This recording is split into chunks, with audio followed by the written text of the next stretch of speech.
Coming up on this episode, we're talking books with Jay from Joyfully Jay and Lisa from The Novel Approach.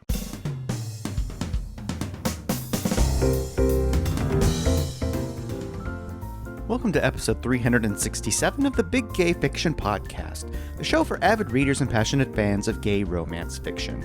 I'm Will, and with me, as always, is my co-host and husband, Jeff. Hello, Rainbow Romance readers. It's great to have you back here with us. We've got so many books to talk about, so we're going to get right into my recent chat with Lisa and Jay. As usual, they've come with a variety of books, including some recommended series reads, a little bit of fantasy, a comfort read, and even some darker suspense. Jay and Lisa, welcome back to the podcast. It's good to have you here for kind of our spring check-in. Yes, great to be here. Hi, Jeff and Lisa. So I don't even need to set up a preamble here. We know what we're going to do. We're going to talk about 3 books each of you have read recently, and you're going to do significant damage to my TBR while we do it. So Jay, this time we'll kick it off with you. All right, so the first book I'm going to talk about is actually one of my first 5-star reads in a really long time. It's actually book 3 of a series. And while I think it can stand alone, I think that you'll do better starting at the beginning. The book is called Matter of Fact by Kate Hawthorne, and it is part of her Two Truths and a Lie series.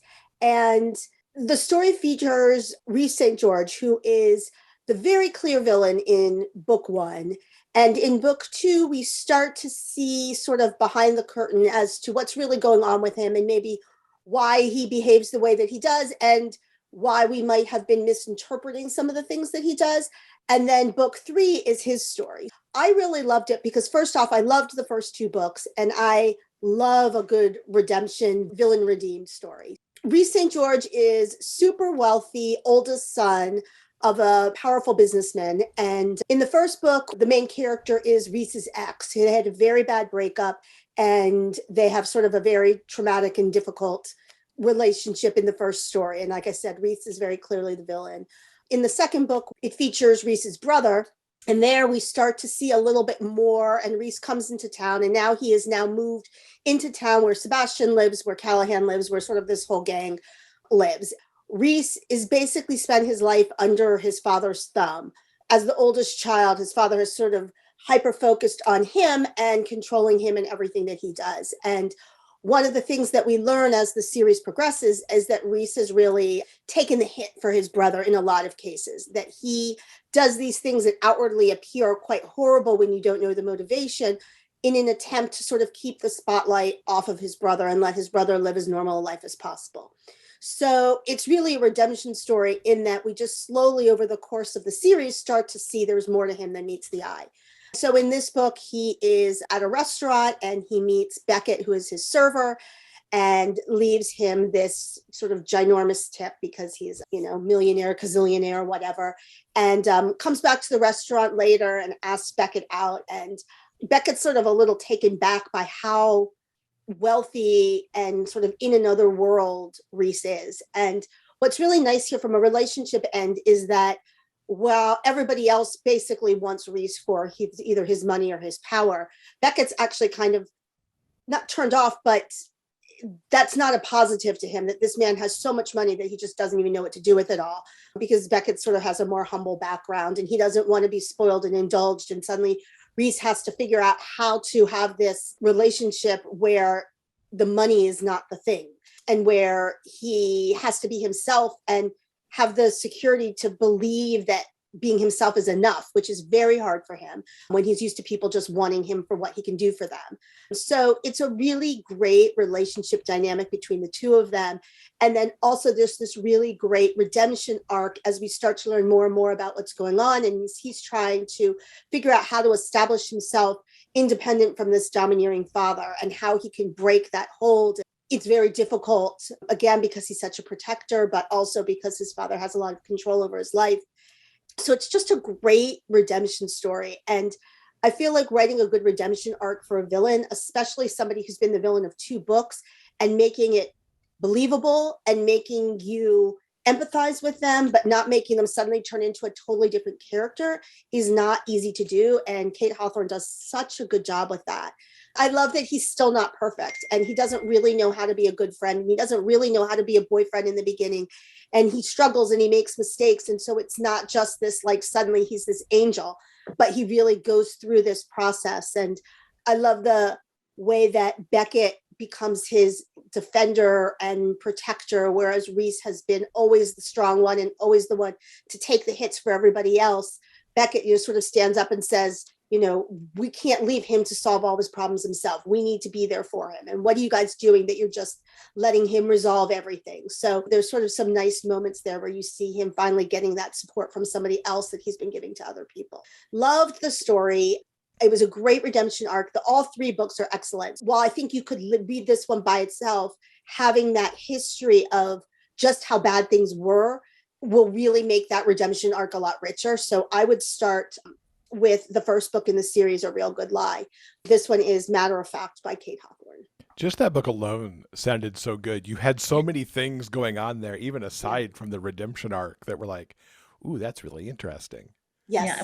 And the great thing is that sometimes you get a character that's so, like, you can't stand them to the point where you don't even want to read their story. So it's great that she kind of led you along there through that too, to make you want to read that story. I think what helps especially is it's like partway through book 2, you just start getting those hints. There's little bits and pieces. So those breadcrumbs are dropped. So you're not coming in cold to him suddenly being the good guy. Like, we knew there was more than we thought happening. And, we're learning along with the characters what's really going on. But I think that helps because it sort of eases the way into that idea that, yes, there is something there that's worthy and he's not just a bad guy. And, he's sort of this prickly cinnamon roll underneath. I really enjoyed it. And like I said, it was one of my first 5-star reads in a really long time. I have to ask to that end, like, what kicked it into that 5-star level? I don't tend to give a lot of them. I had a really emotional response to the story. I found myself just really loving the characters and loving his story arc, and also just being impressed with the way that she carried that over 3 books, especially because I don't think Reese originally was intended to be a hero in his own story. It's sort of amazing how she was able to craft those other books to turn that whole piece together. I just loved him as a character, and I just felt like Kate did such a great job with that redemption story overall, in addition to the relationship story between Beckett and Reese in this, particular book. Very cool. All right. There's one down for my TBR right there. Yeah, sounds great. Yeah. In fact, you know what? I might have that book actually. So yeah, I need to bump that up. Moving up your reading list. I have so many books. I read a tweet once that said that buying books and reading books are 2 different hobbies. And I was like, oh, that's so true. That is absolutely true. I will buy more than I will ever read. Mm-hmm. It's like buying yarn and using yarn also has the same problem. Anything you have a passion about. Yeah, that's very true. My first choice is a book that was already in the 3-book series, and I just discovered it back in January. So it is a series by an author named Justin Schuelke, and it's called The Incarnate Accounts. The 3 books that are out so far are Incarnate, Loophole Ex Machina, and Literal Demons. And this is just one of those series that just blew my mind what a great storyteller Justin is. I'm not spoiling anything here because this is in the blurb. Emery Loophole is the protagonist in the book, and he dies like first couple pages of the story. But as incarnate as you might imagine, he comes back 1,001 days later. So the world that Justin has built here is a world of incarnates. So he has characters from, all sorts of legend and mythology. So vampire, genie, just about anything, the New York sewer gators, anything that you could think of that has been built up into legendary status is important in this world that he's built. The difference is that there's only one. So there's not many vampires, there is the vampire, there is the genie, there is the werewolf. So these beings, when they're killed, when they die, however they perish, they come back 1,001 days later, and they are still the vampire, the genie, et cetera, et cetera. But with Emery, he comes back, and with the other beings that are referenced, characters that are referenced, he comes back, but he's just a little bit different every time. He's been a woman, he's been a man. So he has all of these centuries and centuries and centuries of lives that the longer he is in this iteration of Emery, he starts to remember just a little bit more. So it's just really cool the way that Justin has this whole world set up. And the great thing about it, at the beginning of the story, when Emery is hunting the Yeti in Saudi Arabian desert, which you'll get, doesn't sound like it fits, but it does eventually. So he's hunting the Yeti in the Saudi Arabian desert, and he's killed. He comes back 1,001 days later as an Emery who lives in Seattle, and he has an entire backstory as this particular Emery, including friends who remember going to school with him. So every iteration, every incarnation, he gets a backstory. So the way that Justin built creating stories and storytelling into this verse in how his characters get their backstory, even though they don't remember, or they didn't live them, they do remember living them. So Emery has a vlog called There's Always a Loophole, which is a play on his last name, Loophole. So he has this vlog where basically he goes around hunting different beings and whatnot from the legends and debunks them so that the general public does not figure out that incarnates exist. It's such a big world. I can't even encompass it in the 3 books within just a simple explanation. But the first book takes place in New York. So Emery is led to New York because he's made to believe that someone is impersonating him, and he's trying to find the imposter. And in doing so, he discovers that he's not the character, he's not the incarnate that he thought he was. So getting to know Emery as a character, getting to know his partner / vlog best friend, Rochelle, getting to know her, and then the character who is introduced as Emery's love interest is Caleb. I'm not going to give anything away about what Caleb is, because you just have to learn this all yourself.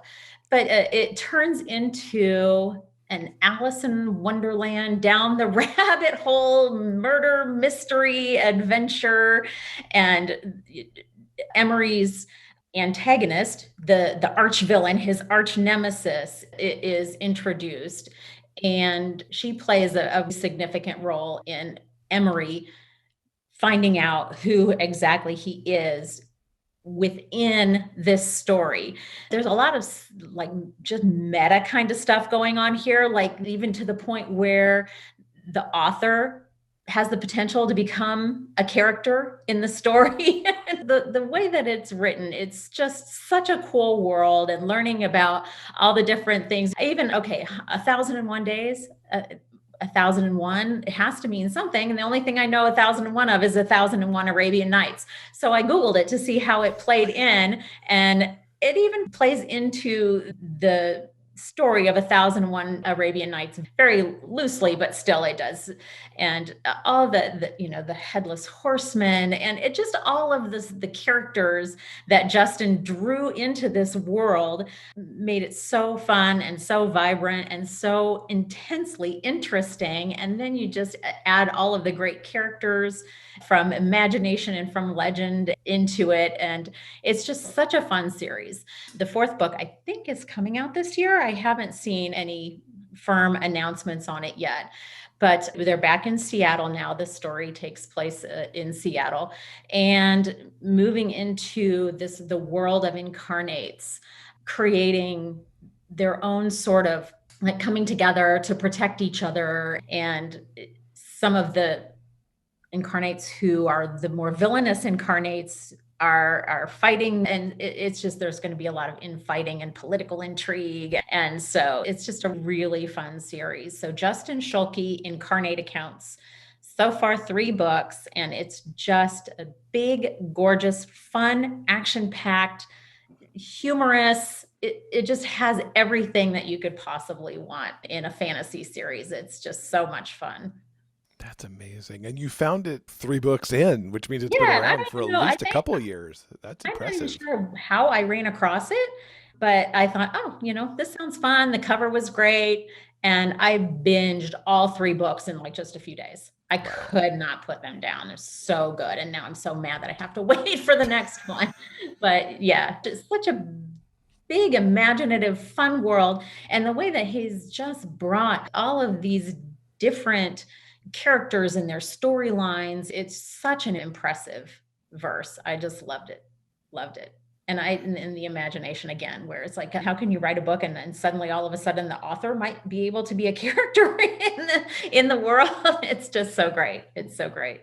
And yet he's in the desert. Yeah, it goes from he's in the desert and then it's Seattle to New York, and now we're back to Seattle again. It's fun trying to imagine all of the ways that he's going to introduce there's just such a wellspring of legends and monsters and stuff out there. So just even to imagine how in the world he's going to bring something else into the story and see how he does it is just, it's very impressive. He is such a consummate storyteller. I may have to check those out. It's not my genre, but I always love to see how authors build big, impressive worlds and pull you through multiple books, especially with a single character in the lead. All right, Jay, back over to you. All right. Actually, I have another series. I read book 2, but I'll back you up a little to give you the premise. This is the Season of the Lukoi series by Iris Foxglove, which is a dual pen name of Avon Gale and Faye Loxley.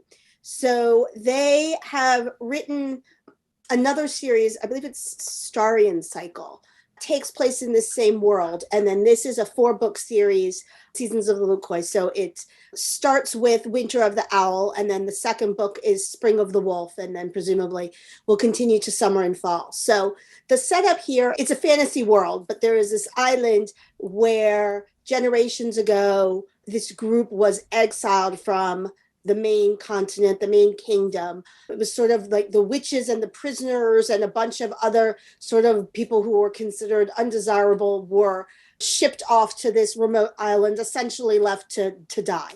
They barely managed to survive. The island is quite cold. It's mostly winter there and very harsh conditions, but this one group of them managed to settle, and they have this little village. And the first book features Victor. He's a student in the mainland. Victor, he had a relationship with a professor, and the professor arranges for him to go to this island to study the Lukoi because he's a linguistics student, and the boat drops him off and never comes back. So he has this sort of fish out of water.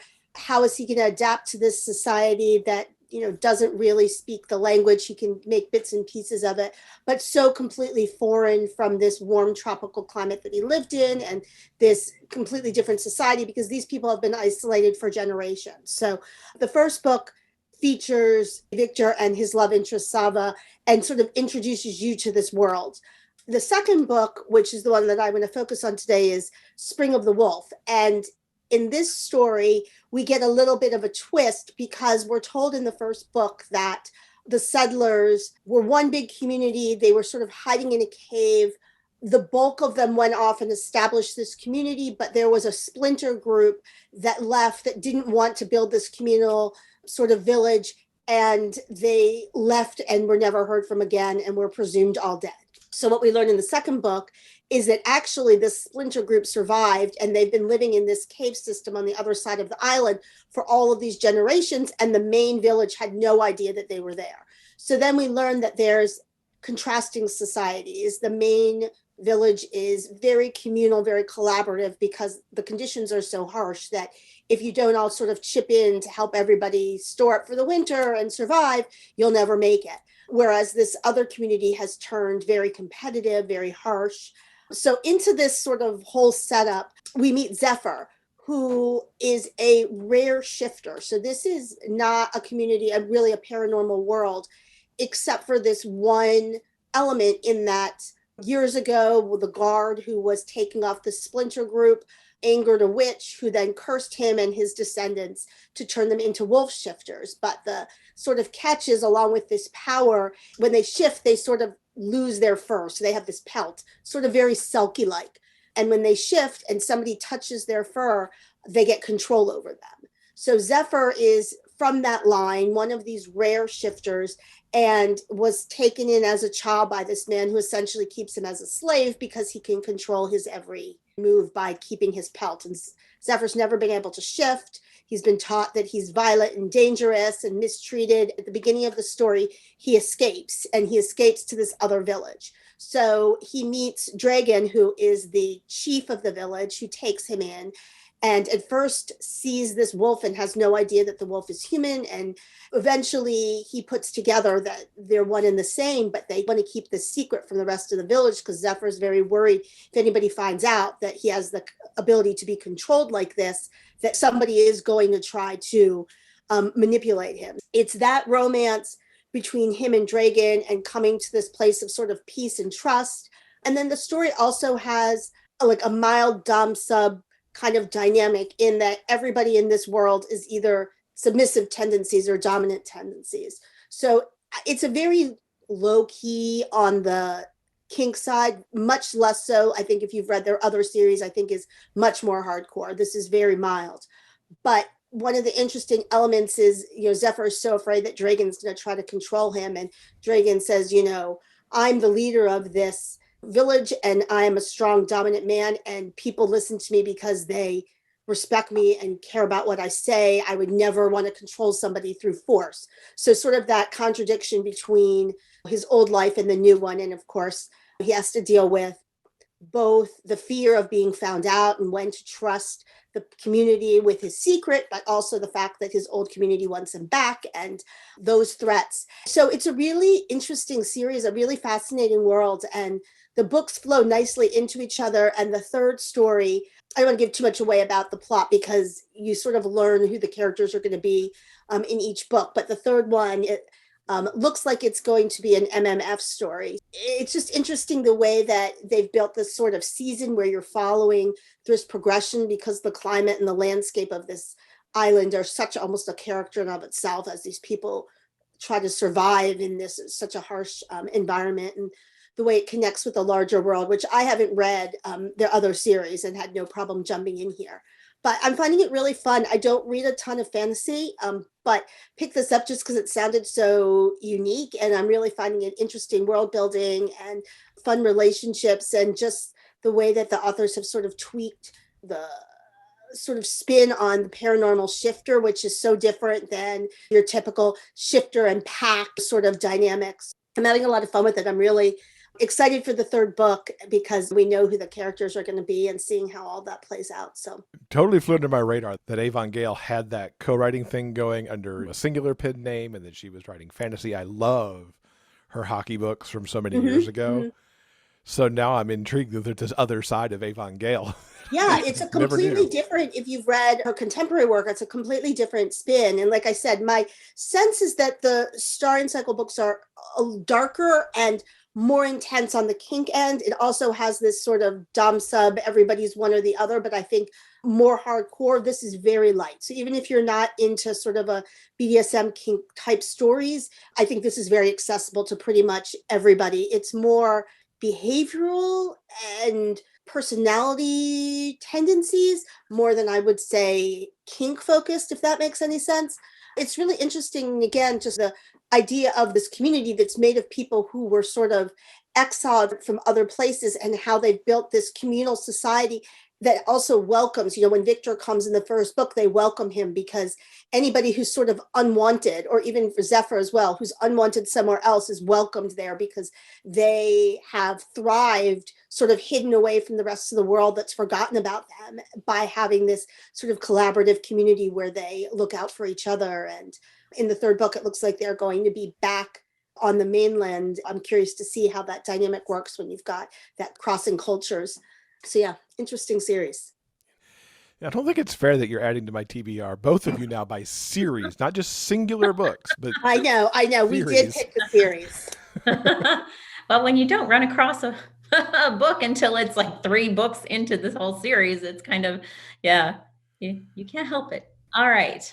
My next book is a book called Bathhouse by P.J. Vernon. When I go looking for books, I tend to read the 1 and 2 star reviews about them because there are more hard no's for me than there are, like, oh, okay, I love that too. So I went and read some of the 1 star reviews, and almost to a review, it was like, I hated everybody in this book. And so I was like, well, now I have to read it. I love this book. It's not a romance. I will let you know that right now. So it is a psychological thriller. And the story revolves around a character named Oliver Park, who is a recovering drug addict. And while he's in recovery, while he's going to Narcotics Anonymous or rehabilitation, whatever he was attending, he is approached by a doctor at the hospital, Dr. Nathan Klein. You already understand what the boundaries are that when you see how they met. But the story opens with Oliver at a bathhouse, and he is getting ready to cheat on Nathan. I think PJ did an amazing job of, first of all, just kind of setting up the atmosphere. You're walking through the dark hallways and smelling what Oliver smells and seeing what he sees. And you immediately know that Oliver is not a hero in the story. You're not going to root for Oliver. So he meets the person that he decides that he is going to commit the act with. And they go back to one of the rooms, and this man proceeds to try to kill Oliver. And Oliver barely escapes. So the entire beginning of the book now is Oliver spinning his web of lies, how he's going to explain the choking marks on his throat to his husband, Nathan, who they are not legally married, but Nathan prefers that they call each other husband, which is also significant to the story in a very small way. If you love to figure out what makes people tick, this is the book. This is the book that you want to read. So we know that Oliver is a prodigious liar. We know that he is an absolute compulsive liar. What we don't know at that point is if he lies well.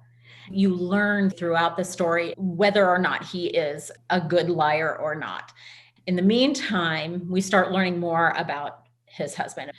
Nathan he's quite a character. As poor and disadvantaged as Oliver's background was, Nathan comes from an extremely wealthy family. So it's a wrong side of the tracks, opposites kind of story, and creates that imbalance in their relationship. So the more we get to know Nathan, the more we understand Oliver and why Oliver is how he is, and perhaps why he does what he does. In the meantime, the person who tried to kill Oliver at the bathhouse is stalking him. So there's just all of this intensity going on. Is Nathan going to find out? Is he not going to find out? And in the meantime, you're learning that Nathan is not a great person. He's not the loving husband that Oliver believes he is. Oliver thinks this whole time that he's just this horrible person. Well, everybody in the book is horrible. So it's all relative, really. So it becomes this very much a cat and mouse kind of scenario where Oliver is the mouse and there's just a cat around every single corner in this. You just don't know how many more bad people can be in a book. I mean, they're narcissistic and they're abusive and just horrible people. The story just kind of plays out where you don't know until all the way until the very end, not only if Oliver is even going to live through all of this, but who is the person behind all of this bad stuff that's happening. It's just a really intense, it's not a story where you're going to go, oh, the end, hooray, it ended. No. This is not that kind of a book. But PJ Vernon just writes it so intensely. Like I was turning pages and then I was like, oh, fudge.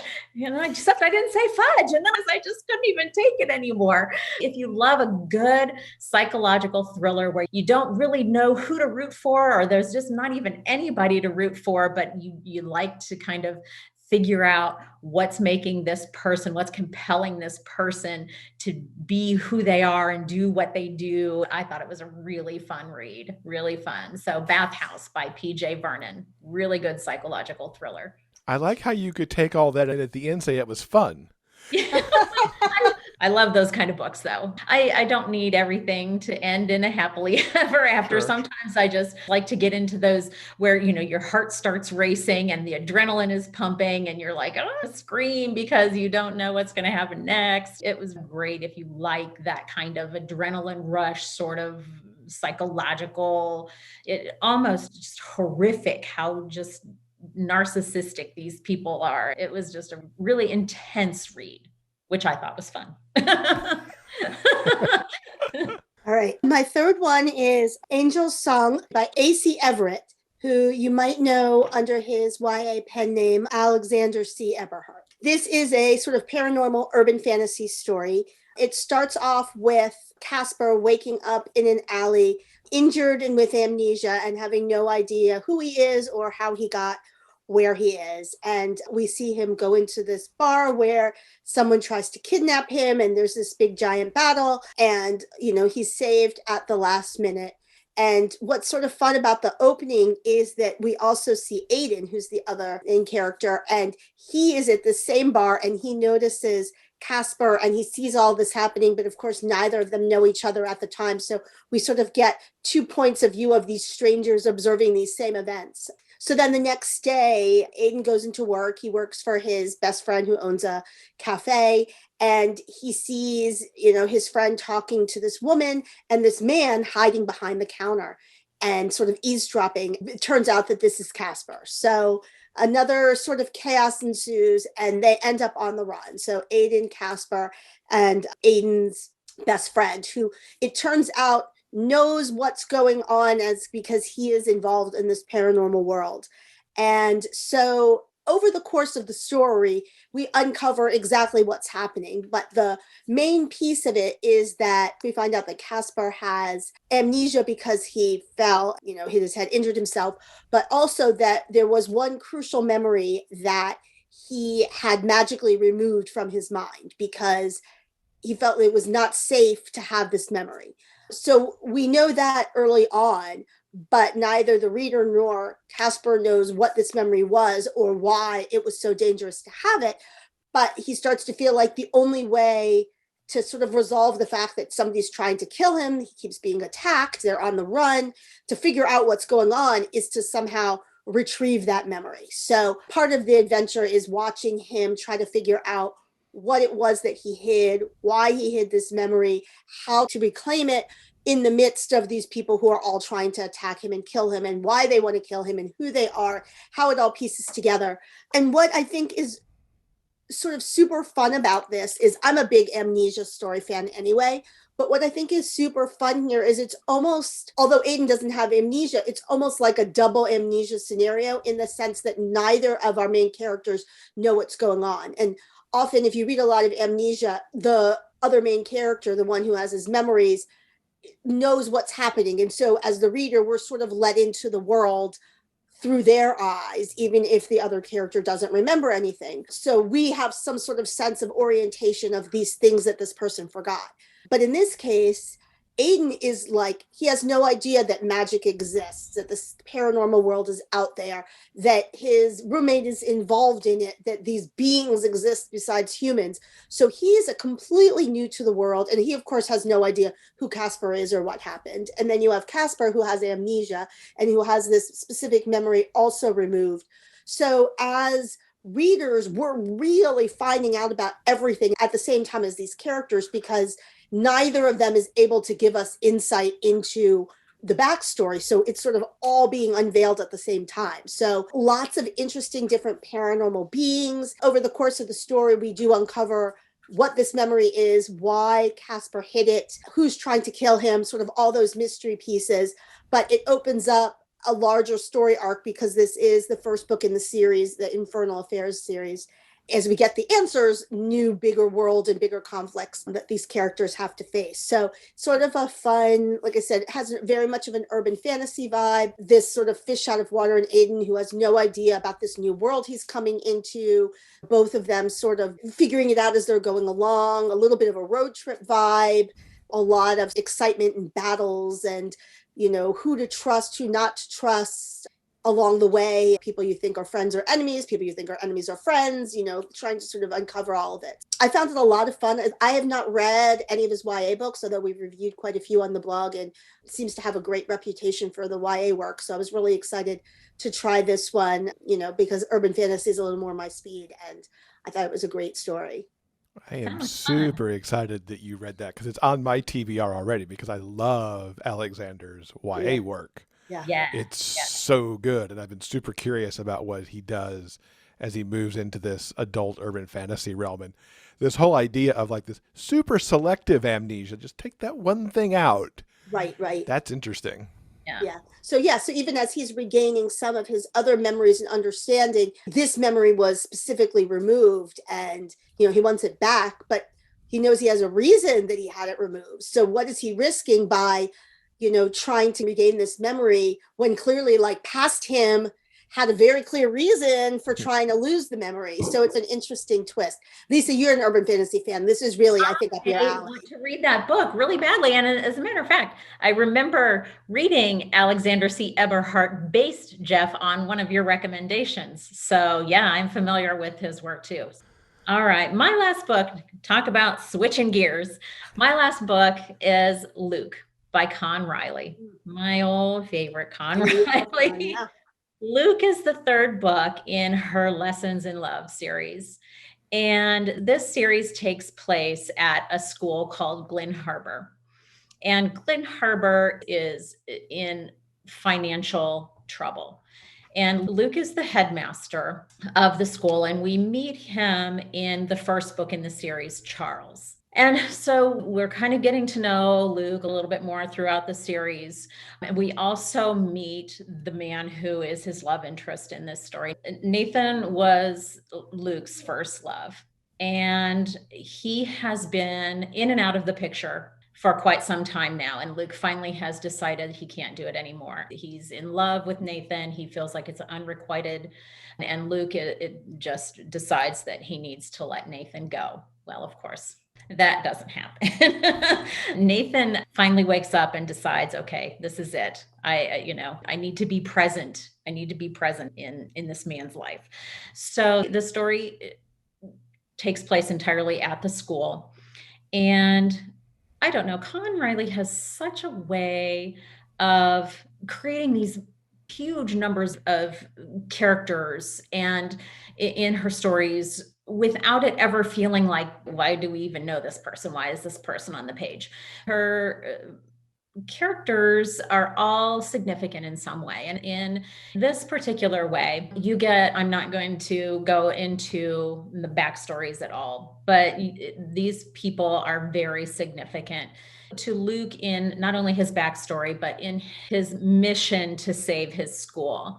So Nathan volunteers to be a teacher at the school for free. He is not going to take a salary because Glen Harbor just can't afford it. So the story around the school is trying to figure out why the school is just bleeding money. And there is a dark corporate entity kind of in the background who is trying to find ways for Glen Harbor to even cut back even further when Luke is already using his own credit card for things for the school.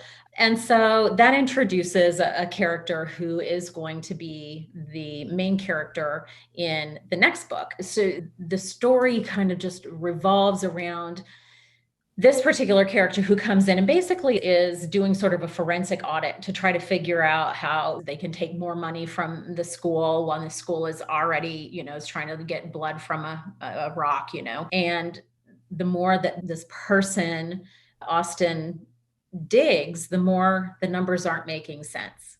Then he starts to get to know the children, and he meets the children, and all of a sudden everything becomes a little bit more human. It's not numbers and it's not facts and figures anymore. It's how the children's lives are going to be affected if they don't have their school. It's a really warm story where the romance is definitely a focal point, but it's not the only thing happening in the story. So you just get this really rich world and a lot to just really sink your emotions into. And there is a lot that Luke and Nathan have to work out from their past, both apart and together. It's a warm and wonderful, it's as opposite of Bathhouse as it could get. It's, if there's such a thing as the perfect book at the perfect time, it's something that I really needed to find, that kind of kindness and compassion and warmth and humanity to make you believe that there is still good and there are still good people in the world and that there are people out there doing kind and wonderful things. And eventually you get to figure out with them who the bad guy is in the background, and there's the confrontation. So you get that little bit of drama and excitement there towards the end. But overall, it's just a really warm and lovely story about two men who lost their way and get a second chance to come back together and find what they were missing years ago when everything kind of fell apart. And it's a story of found family, and it's just a really warm and lovely book. If you're looking for something kind of just soft to sink into when everything else around you feels like it's going crazy, Luke by Con Riley, just a lovely romance. Beautiful book. Sold. Yeah. I'm all about the books that are like nice Yeah. and warm. Yeah, it really is. I think Con does that so well. In every single book of hers I've ever read, which I think is every single book she's ever written, she does that so well, where you get so not invested only in the two people who are the main characters in the story, but you get so emotionally invested in everything else going on around them and all the other people who influence the story and influence their lives. And it's just a really, yeah, she does a really amazing job of creating these big, robust casts and making every single person in them feel like they're important to the story. So I saw a tweet one time, the reader asked for who is your favorite Swoony author or something like that. And I'm like, well, I know mine. Well, be Con Riley. So yeah, it's really, the whole series is just lovely. It's a beautiful series, but Luke's story, she just kind of really went next level with it, and it was just really beautiful. Fantastic. Let's look a little bit into the future. Jay, what's something that is coming up later in the spring that you're looking forward to? So mine is actually coming out not too far from now, March 29th, and it is definitely Deacon by Vaun Cassidy. The first book came out suddenly back. I talked about how much I just went crazy for this story. Takes place in Cornwall in a little beach town, and the main character there, Beck Ainsley, this is, I believe it's his brother. So this story features Jesse. They have sort of a large family. So Jesse Ainsley and his love interest, Deacon James, and this is a friends to lovers story. It sounds like they've been best friends for a long time. And based on the blurb, it seems as if there was some sort of rift where they haven't seen each other and then get back together, and there's sort of uncovering of just what it is that caused this rift and, coming back together. But I really loved the first story. It was sort of sexy and warm and just featured sort of a character who is this sort of the free spirit, artistic, living in this beach community. And then, another character who comes in and is sort of figuring his life out. And I just love the setup and the family dynamic and the way they all sort of banter and give each other a hard time. So I'm excited to see that the series is following, with this family. I know we meet Jesse. I think we also meet Deacon. I may be wrong because I read it a while ago in the first book. So I'm really looking forward to that because I thought it was a great first book, and really looking forward to seeing where the series goes. So this is definitely Deacon by Vaun Cassidy, coming out 3/29. If you haven't read Suddenly Beck, I would definitely recommend it because it was a great start to the series. Nice.